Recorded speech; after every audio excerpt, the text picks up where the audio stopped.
Okay, for this video I'm going to kind of elaborate on the previous video, the previous lip video, and I'm going to go over some logic. Now, the tricky part about doing a lesson on logic is that it seems like you're talking down to your audience, which is never a good thing. So if it seems like I'm talking down to you guys, please forgive me. I don't mean to. But I've been thinking a lot about the last video, and I'm thinking about changing the definition of the lip flake. But I'm not sure what I'm going to do. Well, I don't think I'm going to change it. So I'll just kind of leave it as it is, and I'm going to explain why.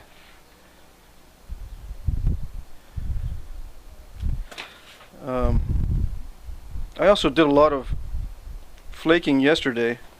Got a lot of debitage down here just to look at different types of flakes from different types of operations, different materials on tools, on different types of not only tools but materials as well.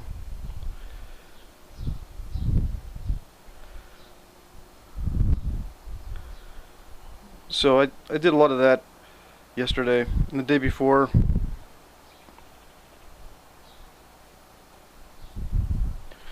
Anyway, trying to do some artwork here. I don't know how successful I am. Anyway, so this video kind of is going to go over some logic. Now, most flakes look similar to this. You've got a platform, you've got this little thing here, which a lot of people call lips, and you have the bulb,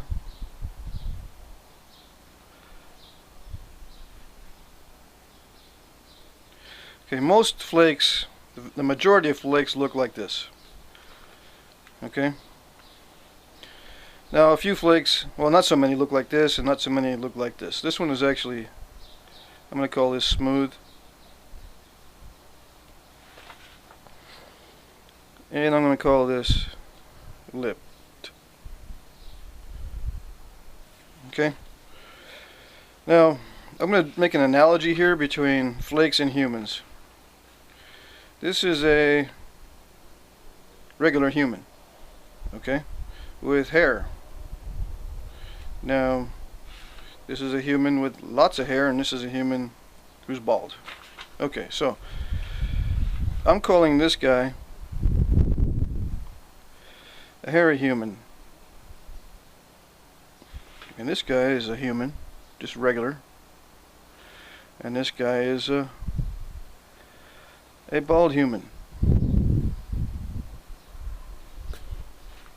Okay, so if most humans have hair, which they do, we just call them humans. If most flakes have this little lip here, we just call them flakes. That's the logic part.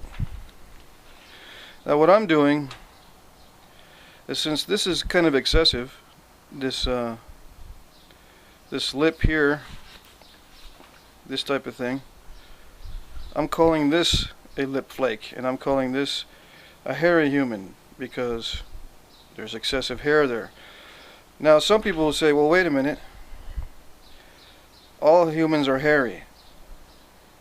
Okay, so this is a hairy human too, and you can't deny that. No, I can't. But this is, for me and for most people, this is a human. We don't call these hairy humans because all humans have hair, and it's just part of who they are. That's just a regular human. So same thing with these flakes, okay? Most of these have these little projections here. They're called lips, but we don't. We shouldn't call those lipped flakes. Those are just regular flakes.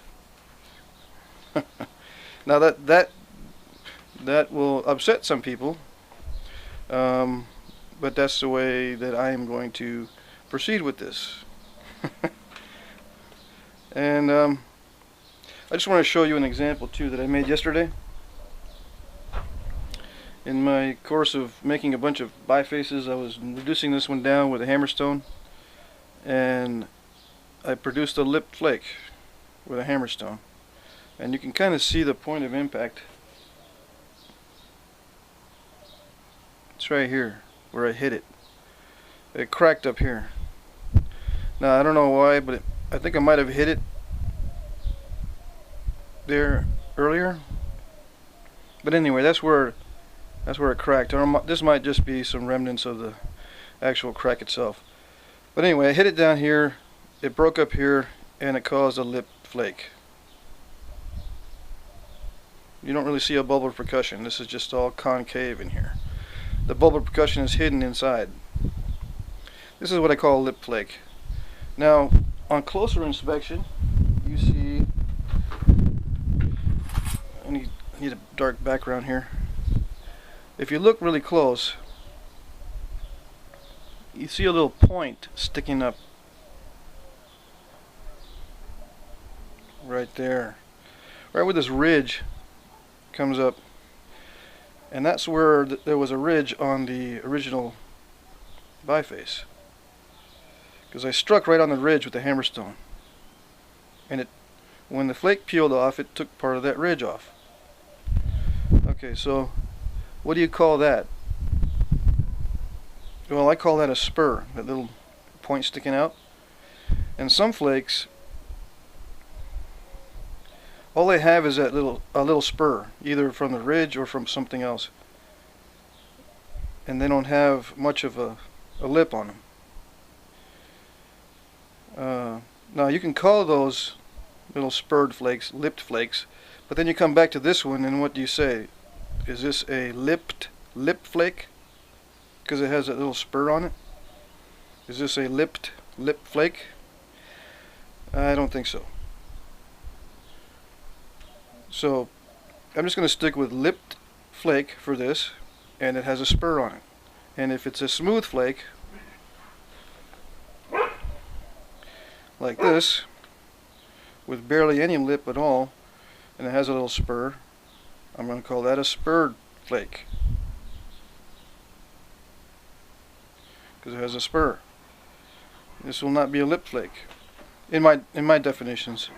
I mean, other people can go ahead and do their own, and there's a lot of architectural literature out there that does consider these little spurs to be lips, which is fine. But for my future videos and my future explanations and definitions, these little projections will be spurs.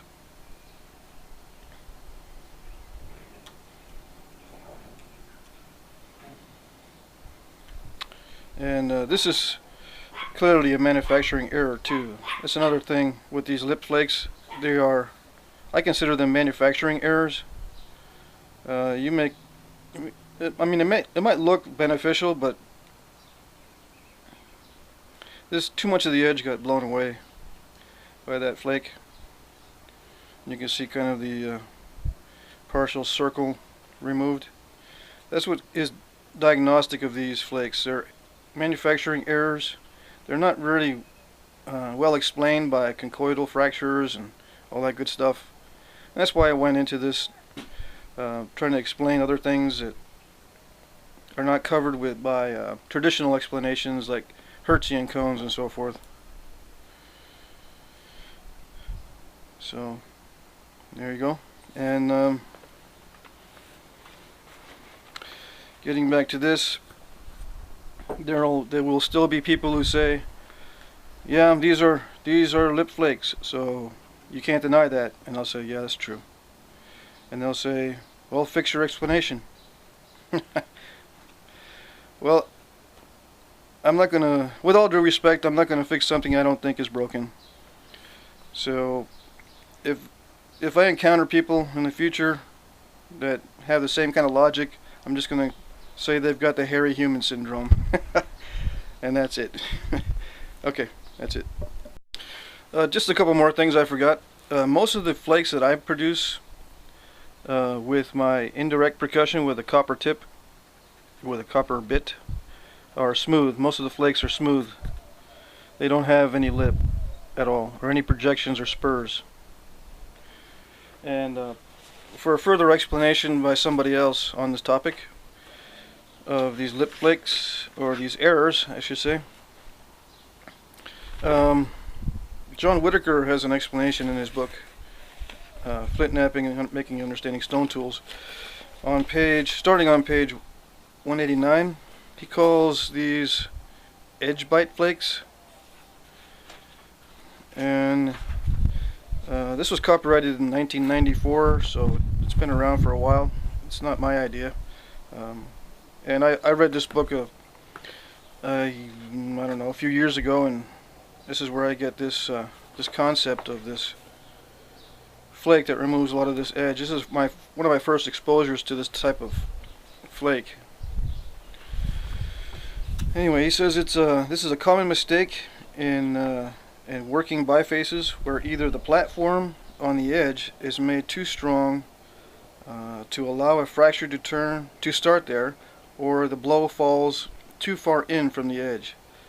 In either case, the fracture initiates well in from the intended platform and removes an ugly bite from the edge of the biface. Okay, and there's an archaeological example, figure 3.8. See if I can find that.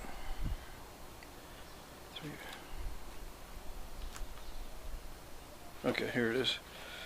Figure 3.8. It's a salutary laurel leaf blade, and it has a bite taken out, or the scar from a lip flake. So it's been happening ever since, people were able to flint knap with skill. Okay, that's it.